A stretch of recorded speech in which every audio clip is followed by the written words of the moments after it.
The association is back. Happy NBA opening day. It all tips off at 8 Eastern. Two of the last three MVPs in action, both LeBron and Steph Curry. Here is your evening slate. Cavs, Bulls, Pelicans, Warriors, and Pistons, Hawks. It's the beginning of the season, but it's never too early to discuss how it will end. Vegas puts the Cavaliers as the 2-1 favorites, followed by the Warriors and Spurs with both 4-1 odds. Then the Thunder 7-1 and the Clippers 8-1. Stephen A., which teams on opening day will be in the NBA Finals? Well, first of all, let's get the obvious out of the way. Okay. Let's talk about the Cavs coming out of the East. I definitely believe that will be the case. I just believe that if Kyrie Irving is healthy, even if Kevin Love is not, or if Kevin Love is healthy, even if Kyrie is not, I think that this goes in a forward direction. I'm just of the mindset that the Cleveland Cavaliers are absolutely loaded. Contrary to popular belief, I believe that the Miami Heat will meet the Cleveland Cavaliers in the conference finals. I believe that D-Wade and Chris Bosh and the crew, Pat Riley, is on a collision course with Cleveland to meet in the conference finals. I know a lot of people out there like the Washington Wizards. I love me some John Wall and Bradley Beal. I think they're special, but I'm not sold on Nene. Gortat I like a lot, but I'm hearing Jared Dudley or Chris Humphries is going to be your 4, and you're going to be jacking up more threes, and that's your recipe to success. I don't see it. Keep your eyes on Milwaukee. Jason Kidd has proven to be an exceptional coach. They got Greg Monroe added to the squad. Jabari Parker's coming back. You got Michael Carter-Williams and the crew. Milwaukee will be in the Final Four of the Eastern Conference, but I think Miami or Cleveland knocks them off. I think Cleveland knocks everybody off in the East. They go to the finals. Okay. Out West. Here we go. Out West. Wild, Wild West. Let me throw this out there. Here are the teams.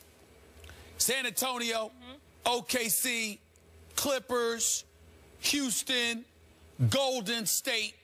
Those are the 5 that I'm really looking at. Memphis on the outside of the 5 looking in. They'll win their 45-plus games, whatever, but they ain't win no damn championship. And I like Memphis, but they ain't win no damn championship. Here's the deal. I thought about this long and hard, Skip Bayless. I'm sure you did. I've thought about... Like maybe in the last minute. I've thought about... Stop it. Don't insult me. Don't disrespect me. You know I live and eat NBA. Here's the deal. I've thought about LaMarcus Aldridge. I've thought about him being added to Tim Duncan. Skip Bayless. This is a big no. There's Skip a big Bayless coming. Yep. I still can't go with him. I knew it. I gotta go with Kevin Durant, Russell Westbrook, and the Oklahoma City Thunder meeting LeBron and the crew in the finals. Okay. I just think that the return of Durant, I think he's good for 25 a game. I think Russell Westbrook is going to explode. Enes Kanter can't guard me, but he is good for 20, for 18 and 10 a night. Yep. Serge Ibaka is there. Dion Waiters is looking to make a name for himself. Anthony Morrow and those boys can do some things. I just think that from a matchup perspective, they're a nightmare. I think Golden State, they're not fraudulent. They're the champions. They deserve respect. They got the best shooting backcourt in the NBA. Yep. I get that, but a lot of injuries took place that led the way to their championship last year. I don't think that's going to happen this year. The Clippers are a team that wouldn't surprise me if they got to the finals, but damn it, I'm sick and tired of picking them and then watching DeAndre Jordan shoot 39% for the free throw line. I can't take it. I just can't take it anymore. I just can't take it. Okay? You got to be able to make free throws, all right? Yep. When he proves to me he can make free throws, I'll change. But until then, I can't go with that. I'm just trying to figure out if Kevin Durant is healthy. Now that Russell Westbrook had to step in for the 55 games that Kevin Durant was out and handled his business by himself, won the scoring title, averaged 28 a game, I'm trying to figure out. Let me see. Who the hell gonna stop Russell Westbrook? Steph Curry? I ain't got nothing but love for you, bro. Nobody can stop you, but you can't stop Steph Curry. Chris Paul, the quintessential point guard, a superstar. You can't stop Russell Westbrook. Tony Parker, oh, no. I mean, you have no answer for this man. So the way I look at it, this is basketball, baby. I understand the other components and how important they are, but you give me 2 stars that can put the ball in a hole at will, I'm rolling with them. Right now, my pick is Oklahoma City to meet Cleveland in the NBA Finals. And we need a bottom line. Never too early. Oh. I'm going to have to go with LeBron and Cleveland. Ooh-wee. I'm going to have to go. Now, that would be a story. I'm going to have to do that because I think that Kevin Durant's kryptonite is LeBron. I agree with that. I think his kryptonite is LeBron in the sense that whatever he does, it doesn't seem to be as profound against LeBron as it is against everybody else. And I think that there are components defensively that Cleveland has in place that Oklahoma City may not. So, again, I think San Antonio will beat Cleveland. I think the Clippers would beat Cleveland. But I think Oklahoma City could beat both of those teams out west and lose to LeBron because Durant isn't the Durant that we know when it comes to him going up against LeBron. But I got Cleveland and OKC in the NBA Finals. And it's not like OKC can't beat him. I mean, Durant in his sleep can average 30. And Russell Westbrook, there is no answer for him. Zero. Yep. No one can guard him. Right. All right. But I still got, because of Mozgov and Tristan Thompson and then Love and all, I got to give Cleveland the edge in that matchup. If it was San Antonio, I'd pick San Antonio. If it were the Clippers, I'd pick the Clippers. But against Oklahoma City, I got to give Cleveland the edge. Okay. And I got Cleveland and OKC in the finals. Okay, you and I were there, what was it, 4 years ago when LeBron took to school the basketball babies that were Durant, Westbrook, and James Harden. And remember that? Respectfully, Durant did average over 30 on 50% shooting in the finals. But they lost in 5? They did lose in 5. They did lose in 5. But other cats weren't ready. That's the only blemish up until Game 6 last year. Up until Game 6, that's the only blemish on James Harden's entire career was that he was MIA in the finals. Okay. We are in sync on the East. I believe that Miami will meet Cleveland in the Eastern Conference Finals, and that if the Cavs get healthy, and that includes the man you just spoke of, LeBron James, he's got a back issue. I'm not concerned. Okay, well, I'm not at this moment either, but I'm a little concerned about Shumpert, and I'm very concerned about Kyrie's knee because it ain't right yet, and it was a horrific injury that he suffered.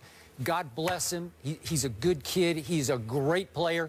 To me, he's right there with LeBron on value to this show. Okay, right that's fair. That's fair. I agree with that. So, I agree with that. So if he can even get to 92% healthy and stay right there, I'm with you on this. I am rooting for the Heat. I'm the biggest D-Wade fan, and we've detailed, and I don't need to go back through this roster. It is loaded. And if Dwayne can stay about 82% healthy for the whole year and be ready for the playoffs, they could threaten this other team, this Cavaliers team. And I will be rooting for them. I just don't think they yet have enough firepower. It's close. It's close. D-Wade and Goran Dragic in the backcourt. This kid, I want to emphasize this. This kid, Hassan Whiteside. I was in Miami over a week ago interviewing D-Wade. Hassan Whiteside is a big dude. I know. And he's bulked up a little bit. Guess what? Cleveland's claim to fame was LeBron being able to post at will. How you going to do that with Hassan Whiteside down the post? That's a problem. You now turn LeBron into a perimeter shooter. I'm still rolling with Cleveland, but I think Miami can make it very interesting. Okay. So can I. Now let's move to the Wild Wild West. That's what I'm waiting Molly for. calls it. I'm going to sound like a broken record, but I'm going to stick with the team that just keeps breaking records, my San Antonio Spurs. They loaded up. They didn't just reload. They bulked up to the point that I don't think even the West can touch this team with LaMarcus Aldridge on the first team and David West manning the second team. And right now, I believe that my second 5 is at least as dangerous to play against as my first 5. And just to reflect to remind people, it's Duncan, Parker, Kawhi, Danny Green, LaMarcus Aldridge starting. And second unit comes in, the shock troops with Diaw, David West, Ginobili, Patty Mills, and Kyle Anderson. And trust me, Kyle Anderson is emerging as a player in this league, as a guy who can defend stretch 4s and rebound and shoot and pass. Manu Ginobili recommitted and refocused in the offseason because he was ashamed of the way he played last year. Trust me, he's going to turn back into a force on this team this year. Okay. So my point is, I got one other name for you, and it's going to become our pet name on this show. Oh, no. You ready for this? Yeah. Boban Marjanovic. Boban Marjanovic. Or nickname Bobby. We are going to be talking about Bobby all year. Boban Marjanovic, 7 feet 3 inches from Serbia. Will take the Aaron Baines role, play 18 minutes a game. Will start for Tim Duncan on many nights when Duncan sits and rests the whole game. I think he's a player. Marjanovic. Remember, because you're going to be speaking of Bobby. So Bobby, 7 feet 3 and long. Bobby. Well, listen, I can't poo-poo that. I haven't seen him play yet, but if you're 7 feet 3, I gotta admit, if you're 7 feet 3, and R.C. Buford and his staff plucked you out of Europe, and Greg Popovich is coaching you, I gotta believe that you got a chance. 27 years old and has been a veteran pro in Europe, okay? Just watch. Just watch. All right, Bobby. So remember Bobby. And the two biggest threats to me, and I like your Oklahoma City pick. They are the biggest threat to my Spurs. Number 2 is Golden State. I don't fear the Clippers because it's just going to be a mess of egos and play. God bless Doc, but I don't think he can coach through this. Do you know why I ultimately picked OKC?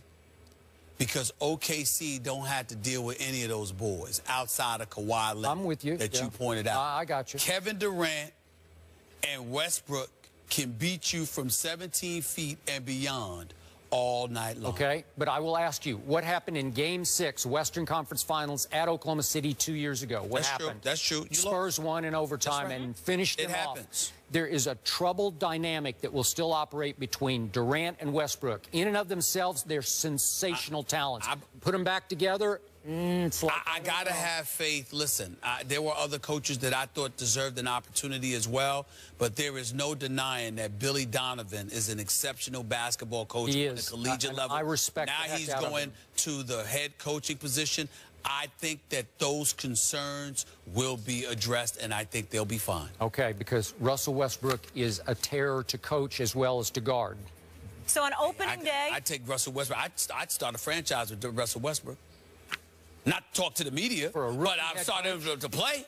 On opening day, you have the Cavs winning it all and the Spurs. Spurs. All right, Spurs last won a championship in 2014. The city of Cleveland when Jim Brown was playing in the NFL a long time ago. Before I was born. Yes, the NBA season kicks off tonight, but tomorrow is opening night on ESPN. We've got a couple good ones. First, the Spurs take on Kevin Durant and the Thunder. Yeah.